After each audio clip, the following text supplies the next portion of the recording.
L'échange que vous allez entendre est un entretien épistémique. Il s'agit d'une conversation asymétrique dans laquelle on s'intéresse à notre interlocuteur en lui posant des questions. Au travers de celle-ci, nous cherchons à comprendre les raisons qui motivent son avis. L'objectif principal de cette forme de conversation est de passer un moment agréable et mutuellement enrichissant. Un peu émouvant comme témoignage. D'ailleurs, j'envoie de la force à Patou et à tous ceux qui sont concernés d'une façon ou d'une autre. Et ça faisait un petit moment que je t'avais pas vu sur les lives ou c'est juste que j'avais loupé? Oui, c'est possible. Parfois, je loupe des petites semaines. Ok, bon, ça va, sinon bonne journée. Oui, tout va bien, tout va bien. On profite de la fin du week-end. Ouais, comme tout le monde. Et du coup, ouais, c'est donc t'as vu le sujet et ben donc quel est ton avis, positionnement, enfin qu'est-ce que t'en penses, quoi, tout simplement. Oui, le sujet me parle un petit peu, j'en ai déjà un petit peu discuté, j'ai même fait un débat officiel sur d'autres plateformes sur le sujet même. Par rapport à l'euthanasie, je ne suis pas sûr du contenu de la loi que vous avez en France, je suis également belge. Je pense que ce serait un projet de loi pour introduire l'euthanasie comme il est en Belgique avec les conditions de souffrance qui ne sont pas supportables, de maladies incurables et de volonté de la personne. J'ai imaginé que c'est ça. Donc oui, moi je suis très clairement pour. Ok, Je suis contre l'acharnement thérapeutique s'il n'y a plus d'espoir et laisser les gens en soins palliatifs euh, dans des états pitoyables. Je pense pas que ce soit très empathique. Je pense que quand il n'y a plus rien à faire, oui, forcément, il faut laisser les gens partir dignement comme ils le souhaitent. Donc oui, je pense que c'est une bonne chose, je suis globalement pour.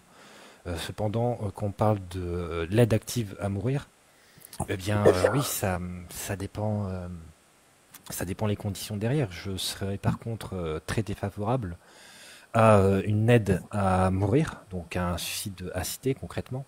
Je vais peut-être éviter de dire le mot en live, mais si les conditions de souffrance insupportables ou de maladie qui seraient incurables ne seraient pas remplies, je ne pense pas que ce serait une bonne chose pour la société d'un point de vue déontologique comme pratique. d'accord. Donc ouais, si je résume et tu me corriges, donc t'es pour. T'en discutes, t'en as déjà au moins discuté sur d'autres plateformes. Et donc en plus, tu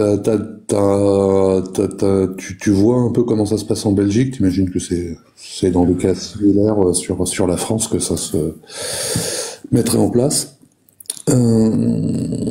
Et que voilà. Et par contre, voilà, c'est le truc qui est important que j'ai retenu dedans, c'est vraiment voilà, ça dépend des conditions et de ce qui est mis en place.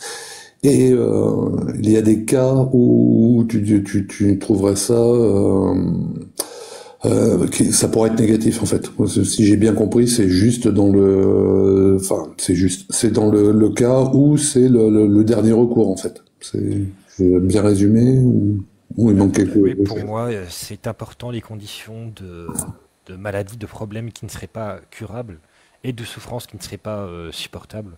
Par exemple, oui, je pense qu'on peut dire que le fait de vivre, d'être condamné à mourir est en soi quelque chose d'incurable, mais on est tous confrontés à certaines souffrances. Le problème, c'est quand les souffrances sont pas supportables. Et alors, au contraire, il peut y avoir des maladies qui causent des souffrances qui sont pas supportables, mais qui sont soignables. Donc dans ces cas-là, je pense que si on peut soigner, il faut soigner quand on peut. Voilà. Ok. Et tu parles de maladies, donc pas incurables, soignables, c'est-à-dire avec une rémission totale ou je vais te prendre juste un exemple, enfin un Oui, exemple. c'est compliqué de prendre un facteur en plus la rémission, mais oui, j'imagine. Je j'ai jamais vraiment réfléchi aux critères de rémission, mais je pense me tenir aux critères principaux qui sont le fait que ce soit soignable et le fait que la souffrance soit supportable. Je pense les deux en même temps, ça me paraît bien. Je ne me prononce pas sur les pourcentages de chances de rémission totale ou partielle. Ouais, c'était pas tout à fait, voilà, moi c'était juste pour mieux comprendre, voilà, sur la rémission. Et du coup, tu parles de souffrance. Est-ce que de quel type de souffrance penses-tu? C'est-à-dire, par exemple, physique, psychologique, quel point de Oui, vue? bah, je pense dans le projet, enfin la loi qu'on a actuellement en Belgique, ça inclut les souffrances physiques, psychologiques. Enfin, je pense que les souffrances psychologiques sont l'autre face de la même pièce de la douleur physique, je pense. Donc oui, les traiter de la même façon me paraît pas idiot. D'accord. Et alors, du coup, pareil pour essayer de mieux comprendre. Admettons, parce que tu parlais de rémission, voilà, quelqu'un qui a une rémission, il n'y a plus de souffrance physique, et je vais te prendre quelqu'un qui se retrouve, enfin voilà, qui est tétraplégique, comme Stephen Dawkins par exemple, je pense que tu connais, et qui dit, mais moi j'ai plus d'intérêt, voilà, je supporte plus cette vie. Est-ce que tu serais pour un accompagnement ou dans ce cas-là, comme il n'y a pas de souffrance physique et c'est psychologique et toujours difficile à évaluer, comment tu te positionnerais là-dessus? Je pense, je serais plutôt contre. Surtout pour le cas de Stephen Hawking, peut-être Bah, lui, peut-il vous servir par rapport à voilà, cette théorie de la physique, la radiation de Hawking, il a fait tellement de choses. Mais oui, je pense lui, que pour des soucis de traitement sociétal, je ne veux pas vivre dans une société où on applique un système de sélection naturelle avec ou sans consentement de la personne, qu'à partir du moment où une personne serait plus adaptée à la société, qu'on y mettrait fin. Ça, c'est pas un modèle qui me donne envie. Et même par rapport, oui, au consentement des personnes, même si Hawking voudrait, mais qu'il n'aurait pas de souffrance insupportable, je pense que ce serait que dans ces cas-là, oui, il faut plutôt dissuader et encourager la personne à vivre que l'encourager à mourir. Je pense que oui, ça rendrait une meilleure société. Parce que sinon, d'accord. ben, on pourrait aussi étendre ça à des personnes qui ont moins de champs dans la rue, qui n'ont pas de domicile. Ce serait plus économique peut-être de leur donner la pilule pour mourir que de s'occuper d'eux socialement. Pareil pour les personnes âgées qui sont isolées, peut-être qu'elles n'ont pas de souffrance, mais qu'elles se retrouvent être un poids pour leur famille. Et je pense pour les mêmes raisons qu'il ne faut pas les abandonner indépendamment de ce qu'elles en pensent. Ok. Non, je te remercie. Je pense que c'est très clair. Moi, je parlais vraiment où c'était la personne qui le souhaitait. Et c'était vraiment ça. Effectivement, l'autre cas où ça serait pour, tu parlais de trucs économiques. Euh, Moi, j'étais vraiment, voilà, c'est la personne qui ne peut plus parce que pour différentes raisons qui n'a pas, parce que pour le coup, Keynes, je crois pas qu'il le souhaitait.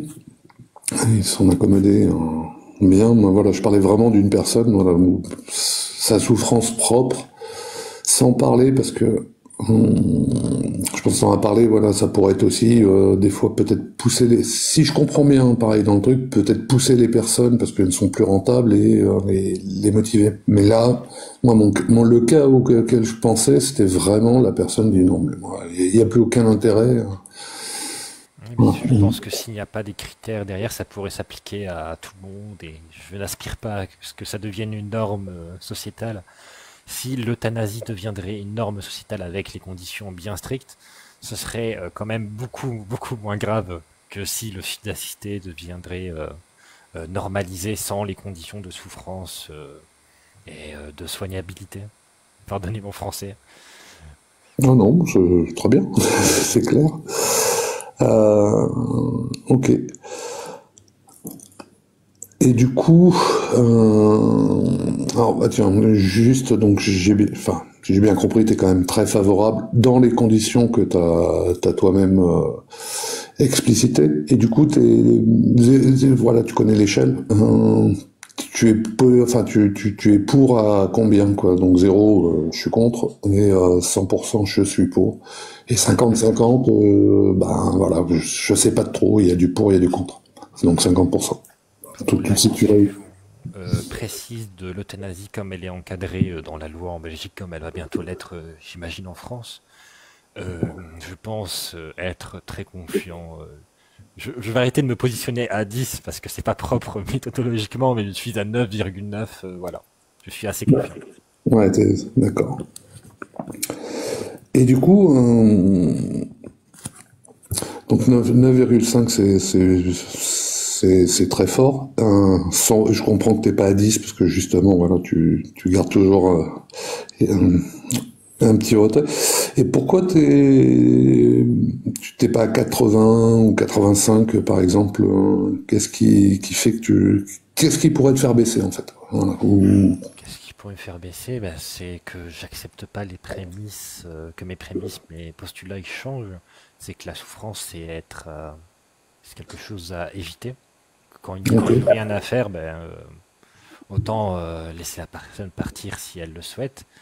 Euh, je pense pas que ça puisse vraiment changer mon échelle avec les postulats que j'accepte.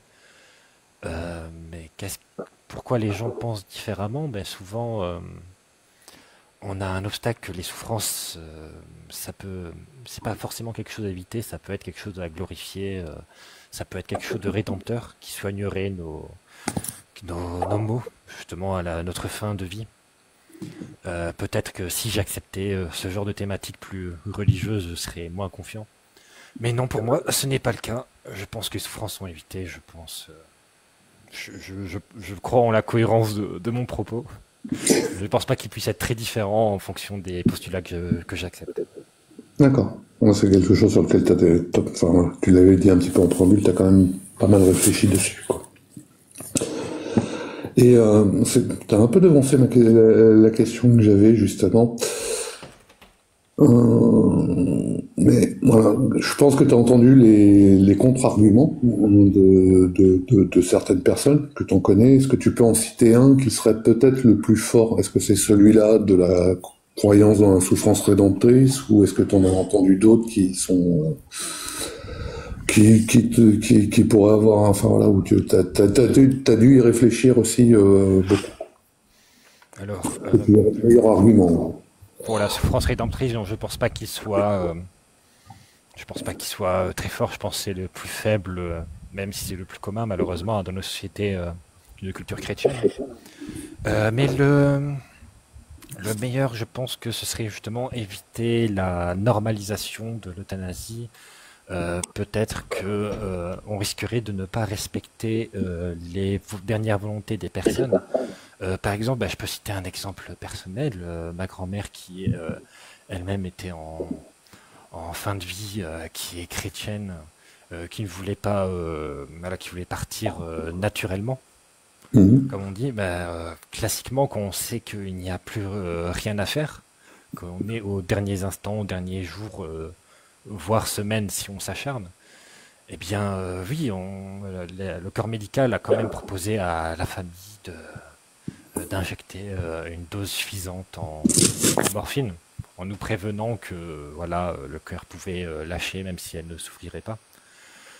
Donc Mhm. peut-être, oui, peut-être que banaliser la pratique de l'euthanasie, ça pourrait faire en sorte que les personnes n'ont pas leur dernière volonté respectée, notamment si elles ne sont pas en condition de parler, de consentir dans leur dernier instant.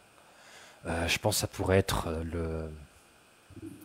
l'effet secondaire principal le plus rationnel selon moi de légiférer ce genre de loi. Aussi de comment on s'assure que la personne, elle veut bien, qu'est-ce qui prime entre la volonté de la famille et la volonté de la personne quand la personne ne peut pas exprimer son opinion. Donc voilà, je pense D'accord. que c'est la piste la plus solide, c'est sur le consentement de la personne concernée. Et je pense, est-ce que tu vois une façon de faire, de s'assurer que c'est dans tous les cas le plus proche, parce que ou vraiment la volonté de la personne, de connaître la volonté de la personne. Est-ce que tu vois une façon de faire? Est-ce que t'as une idée là-dessus? Euh, je- j'imagine comme le don d'organes, avoir une petite carte qui prévient, voilà, en cas d'urgence, interdiction de me débrancher, comme en cas d'urgence, interdiction de prélever mes organes. Enfin, ça marche dans ce sens par défaut, c'est un oui en Belgique. Ouais. J'imagine que ça pourrait être une solution, mais ça me pose la question déontologique, c'est est-ce que si une personne veut s'ouvrir, est-ce qu'on devrait vraiment la laisser quand il n'y a pas de raison? C'est aussi une question que je, voilà, je ne suis pas d'accord avec moi-même, donc je ne sais pas. D'accord. Si je voudrais me faire couper le bras, si je voudrais me faire, voilà, sans être trop glauque, me faire saigner à blanc, est-ce qu'on devrait me le laisser faire? Je ne sais pas. D'accord. Et donc du coup, oui, c'est donc ouais, l'événement. Enfin voilà, je suis un petit peu vraiment l'argument le plus fort pour toi, c'est vraiment une normalisation pour la société. Ce que tu as dit à plusieurs fois, hein, ça pourrait être euh, néfaste au niveau de la société, selon toi. Si jamais on n'avait pas les critères stricts de l'euthanasie et qu'on laissait les personnes par leur simple volonté, proposition, qui sera influencée malheureusement, hein, c'est toujours comme ça. Si elles ne souffrent pas de façon insupportable et si leur maladie est curable, oui, je suis plutôt contre. Mais non, bien sûr, ça peut être difficile d'entendre des témoignages des personnes qui souffrent, mais pas de façon insupportable. Ça peut être bien sûr compliqué, mais voilà, je suis quand même dans l'avis que ce ne serait pas un bon modèle de société s'il n'y avait pas de critères stricts. Parce qu'il pourrait y avoir des dérives qui sont bien plus grandes que dans le cas de l'euthanasie stricte. D'accord. Ok. Bah, écoute, je te remercie beaucoup. Ça fait 15 minutes et du coup, moi je crois que tu connais bien. Je vais demander s'il y a des questions à emporter. Bah, Moi, j'ai moi, pas j'en de ai pas questions parce que, portées. ouais, moi non plus parce que bah la dernière partie de l'entretien a abordé vraiment la question que je souhaitais avoir abordée. Donc, bah, merci pour cet entretien en tout cas. John, ProGeeks, enfin John, je t'ai entendu, mais j'ai pas compris. Pas de question pour moi. J'ai été coupé plusieurs fois je sais pas, j'ai été déconnecté plusieurs fois, donc j'ai pas tout entendu. D'accord. ProGeeks? Pas de questions pour moi non plus. Ok. Eh ben, en tout cas, ouais, merci beaucoup, Exa. Merci beaucoup à vous. On Est-ce a que pu je peux juste vous poser. poser une petite question un peu hors sujet? Oui, ça fait toujours plaisir de passer dans vos lives, c'est toujours super sympathique. Mais est-ce que vous organisez aussi des lives où vous faites l'exercice de faire pratiquer l'épistémie aux personnes? Parce que moi aussi, de mon côté, voilà, j'ai mon petit truc épistémie également que j'organise de mon côté. Est-ce que vous avez un événement particulier où vous pourrez me faire pratiquer avec vous? Ça pourrait être très intéressant pour changer. Alors sur TikTok, non, parce que dans le format qu'on a actuellement, on fait pratiquer les gens qui ont été faire la formation à OSR et qui ont eu la validation. Alors c'est pas parce que on veut obliger les gens à aller se former à OSR, c'est parce que on se dit bon voilà, les gens ils ont un minimum de maîtrise des codes qu'on partage. Mais il va y avoir bientôt, si tout se passe bien, et je sais que ProGeeks est là, et on va essayer de mettre en place des spectrums avec les copains de niveau critique. Et donc les gens pourront venir pratiquer aussi. Et sinon après, tu peux peut-être, si tu le souhaites, je sais pas si tu l'as déjà fait, aller sur le serveur Discord d'Opinion sur Rue. Et là, tu peux participer. Bon ben voilà. Mais nous ici, non, on a fait le choix. On a fait le choix de faire monter que les gens qui ont au moins validé la formation. Ouais, juste, je peux rajouter, parce que oui, je sais qu'Exa est sur le serveur d'OSR. Et il est normalement possible de demander, même sans avoir fait la formation, je sais qu'il y en a qui ont passé, qui l'ont validé parce qu'ils avaient fait enfin voilà, ils s'étaient formés ailleurs ou n'importe, et qui ont validé. Donc je pense que tu peux peut-être demander là-bas. Voilà, voir si tu peux être validé et du coup, enfin, je suppose que Russell et John du coup, tu rentrerais dans leurs critères, quoi. Mais normalement, c'est possible. Enfin, en tout cas, je sais qu'il y en a qui l'ont fait parce qu'ils s'étaient formés ailleurs, ils le pratiquaient depuis très longtemps, quoi. Donc, je sais que toi, tu t'y intéresses aussi depuis longtemps. Je sais pas où tu en es, mais ça peut être intéressant. Et sinon, sur le serveur d'OSR, je pense que c'est un bon endroit, de toute façon, pour pratiquer, parce que tu peux pratiquer là-bas et demander même un encadrement, quoi. Très bien, bah, super. Bah, je me renseignerai sur le serveur Opinion sur rue sur Discord. Merci beaucoup. Ben, merci à toi. Et du coup, j'ai quand même la dernière question. Voilà. Enfin, en fait, j'en ai deux. Est-ce que tu vois une question que j'aurais pu te poser et tu te dis, tiens, c'est dommage de ne pas l'avoir abordé le sujet là, j'aurais bien voulu parler de ça, en fait.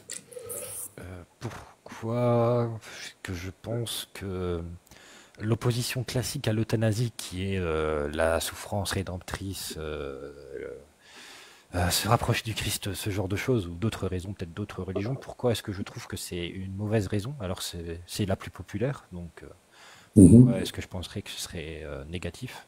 Bon, peut-être c'est moi qui suis biaisé de fermer le Wogba, mes discours. Non, Mais non, bon, non, pas du c'est un tout. sujet qui n'a pas... Voilà, c'est une question qui n'a pas été posée. C'est vrai. Après, voilà, tu l'avais abordé de toi-même un petit peu, mais c'est vrai qu'on aurait pu aller plus là-dessus. Donc, je le note, je te remercie beaucoup. Et globalement, sinon, comment ça a été, comment ça s'est passé? Est-ce que t'as quand même pu t'exprimer malgré cette question et réfléchir un peu sur le sujet? Voilà, ou... Oui, bien sûr, c'est à chaque fois un plaisir de passer chez vous, bien évidemment, oui. Est-ce que j'ai vraiment appris des choses sur le sujet? Je pense pas, mais je pense l'avoir quand même un petit peu travaillé pas mal d'heures avant. Mais en tout cas, voilà, ça faisait quand même longtemps que j'avais pas parlé du sujet, ça fait plaisir malgré tout. Merci à vous. Bah, merci à toi encore. Et puis, bah, écoute, je te dis à bientôt de toute façon. Que ça soit sur OSR ou ici, ou sur ce qui va arriver, j'espère bientôt, voilà, les spectrums que tu as dû voir aussi sur OSR, quoi, voilà, et qui sont sur la chaîne YouTube.